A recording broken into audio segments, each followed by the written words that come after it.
welcome to the Ringgold Band video series, Ringgold Rapid Response.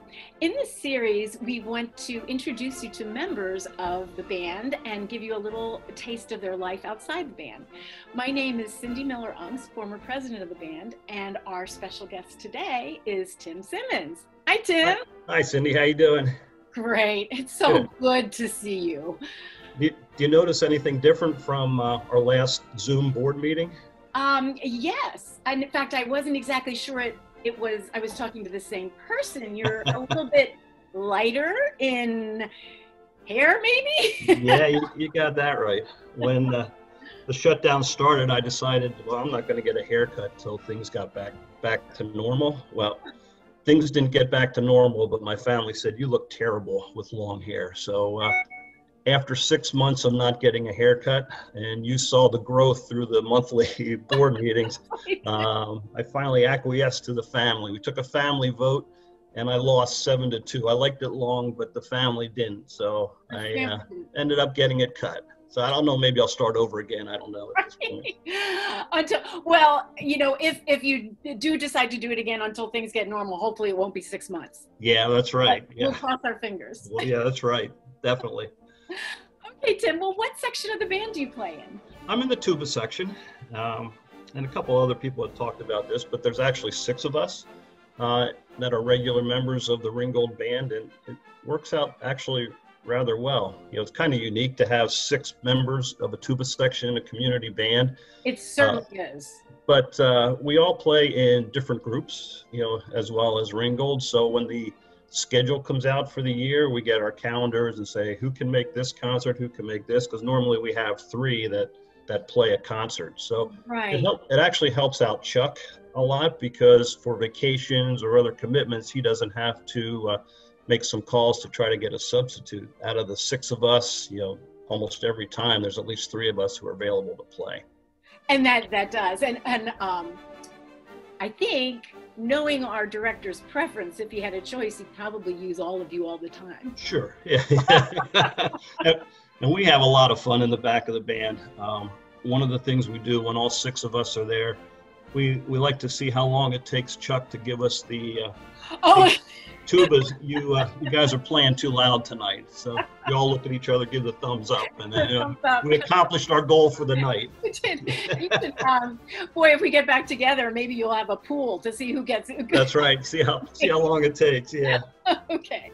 And do you serve the band in any other aspects other than playing? Yes, I'm a board member, and I've been treasurer for 5 years. I followed Dave Myers, who had been the treasurer for 25 years and had done a fantastic job. He thought after 25 years it was time to step down. I agreed to take over the position as long as there was no requirement that I do it for 25 years. So. Yes. The board agreed to that, so I've been on the board and treasurer for 5 years now. And we're very thankful for it. Our reports are wonderful, and we're, you know, fiscally sound, which is thank you. How long have you been with the band? 7 years. I had played in a brass quintet with Jim Seidel for quite a few years, and he always had said, if you ever want to join Ringgold, just to let him know. And about 7 years ago, you know, I thought, well, the kids are all grown. They had been very active throughout their school years, and I didn't want to commit to anything at that point. And I knew that I was going to be retiring in a couple of years, so I told Jim, okay, yeah, I'm ready to try it. So it's been 7 years, 7 good years. Yes. Do you remember your first gig, or do you have a most memorable gig? As my family will tell you, I have a very bad memory, but I'd like to tell you about my first rehearsal, if that's okay. Oh, that's great. You know, as I mentioned, I had told Jim, I think I'm ready for Ringgold.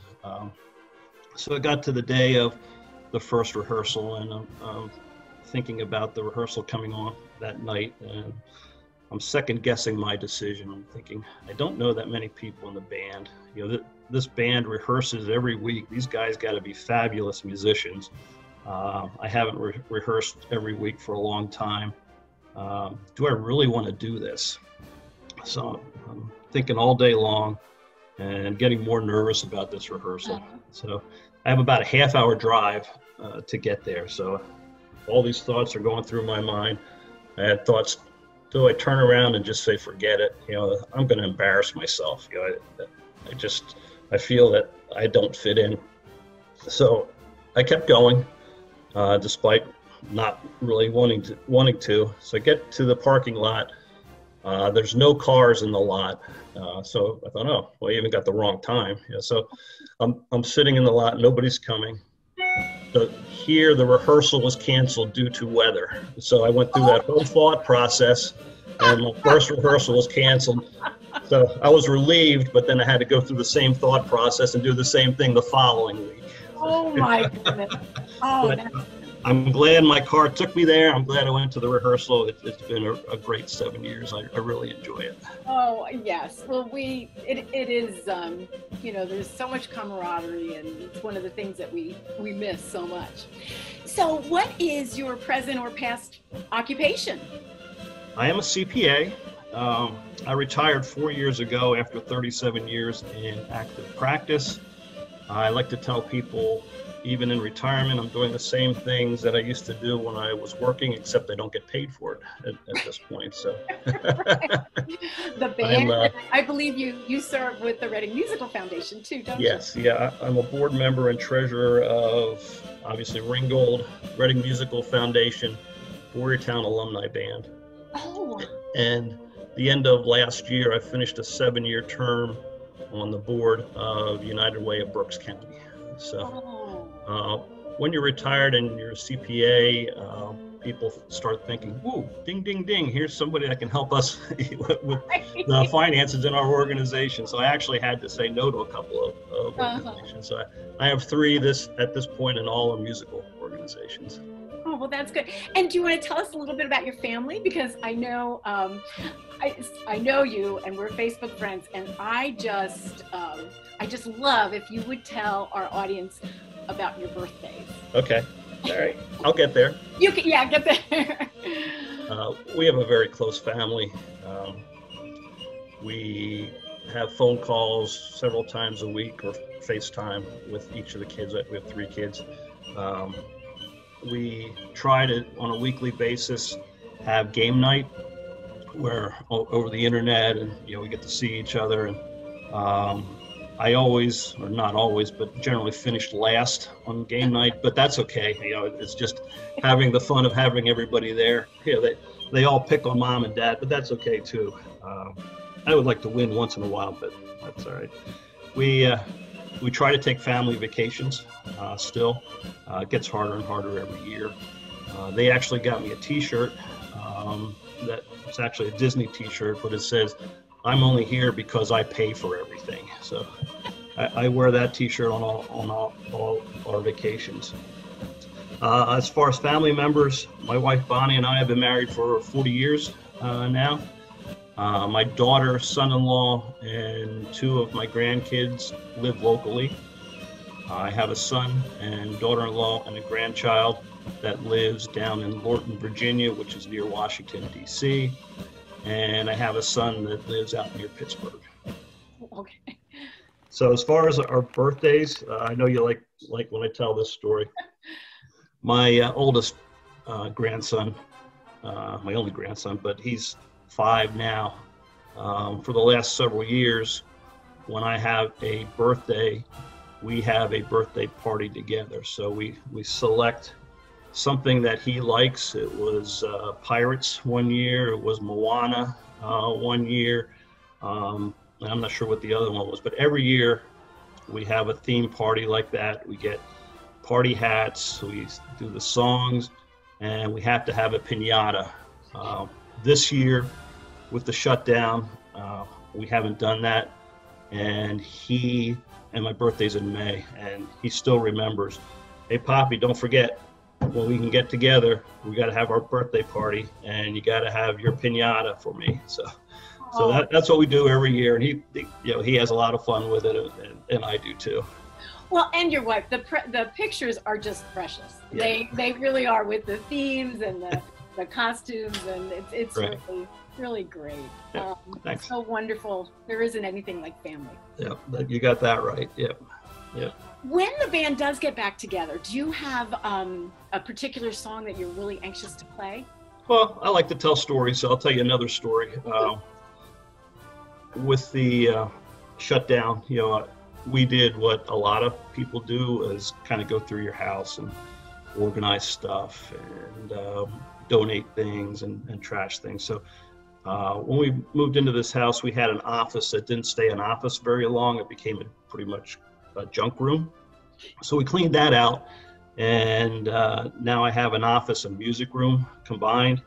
But one of the things I did was I set up my record player, and I pulled out my old district and regional high school band and my intercollegiate band albums, and started playing those again after 40 to 45 years.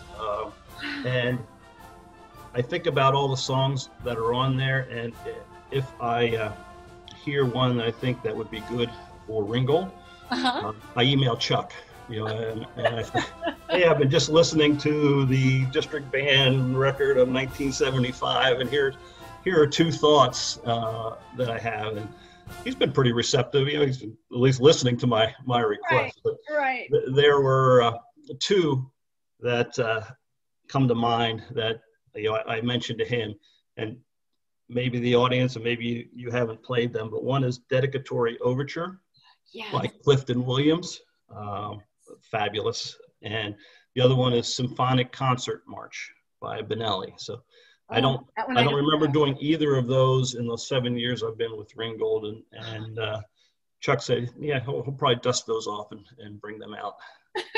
Now, as an aside to that story, did you grow up in Berks County? I did, yes. So when you brought out those old records, did you see people on the list that you didn't, that were perhaps from another school that you're playing with now? Yes, absolutely. In the high school ones, and then the intercollegiate band, I pulled that out, and I had no memory of it, but Chuck was in the tuba section with me. Oh my goodness! 1 year, and Chuck Soderhand was bassoon player in the intercollegiate band. So yeah.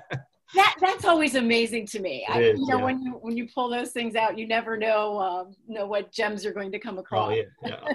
I've been having a great time going through those records and looking at all the people that attended and that type of thing. It's been a lot of fun.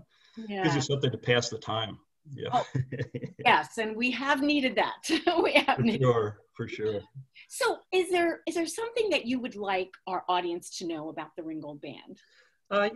Yeah. A lot of the viewers, I'm sure, are aware of the band itself and performances that they do and the quality of the band. I'd like to talk a little bit about the education programs that Ringgold provides. Much of the education programs are funded by Reading Musical Foundation. Yeah. I know you mentioned early on in the interview the New Horizons Band. Yes. That is set up to give, shall I call them, seasoned adults the opportunity to get together on a weekly basis and rehearse and learn more about their instruments. They do performances throughout the year, and the band also offers camperships to some of the individuals who would like to go to adult band camp, help financially a little bit so that they can further their education with their instrument and band playing. On the youth side, the band auditions students for scholarships and awards scholarships every year. The band does a district band read-through for those students who made it to district band. We have a read-through before the festival starts, so the band members can hear the music before they get there. And usually one of the first things that happens when they get there is they audition for seating at the band and also audition for spots on the regional band. So this gives them an opportunity to learn a little bit about the music before they get to the festival. There's two school programs that we do a year, usually one with high school and one with middle school, where we do a side-by-side with the students and band members sitting together rehearsing. Usually we break for a little bit to have master classes, do it by instruments, talking about in our case, the tubas, or if the students have any questions. And then we get together to have a mini concert with the parents and friends in the audience. And I'm not sure who enjoys that more, if it's the Ringgold members or actually the students, but it's a lot of fun. And both sides, I think, really appreciate the evening. Yeah. So that's a little bit about the education programs. And again, it's more of what Ringgold Band does in addition to providing quality concerts. We are, and I'm really glad you brought that up, because that's one of the reasons. Many community bands do not rehearse all year round. You know, they rehearse coming up to their summer concert season, but we do. And within the past, I'd say the past 10 years that we have really expanded our educational programs, we are busy the entire year, other than pandemic years. But, right. Yeah, this year's a little different, but yeah. Yes, and we miss that. And you're absolutely right about not knowing who enjoys it more. You know, we run into students after they've gone through a program, and they talk about how much they enjoyed it. And I know when we get together after we provide one of those programs, it's like, yeah, I was talking to this kid, and he knows this, and you know, it was really great. Yeah. And the kids just, I think it's so important, especially at the middle school level, to see that the members of this Ringgold Band that they're looking up to as a youngster, they're not all professional musicians, right. And they come from all walks of life, and that music is a lifelong learning. Mm-hmm. So, absolutely. Yep. Thank you for that. Tim, this has been wonderful. I just can't wait till we can all get in a room together and play. I agree. Yes. Yeah. I enjoyed our conversation. Thank you very much. Oh, you're welcome. So this is Cindy Miller-Ungst and Tim Simmons signing off for Ringgold Rapid Response. Thanks for tuning in. Yep. Bye. Bye.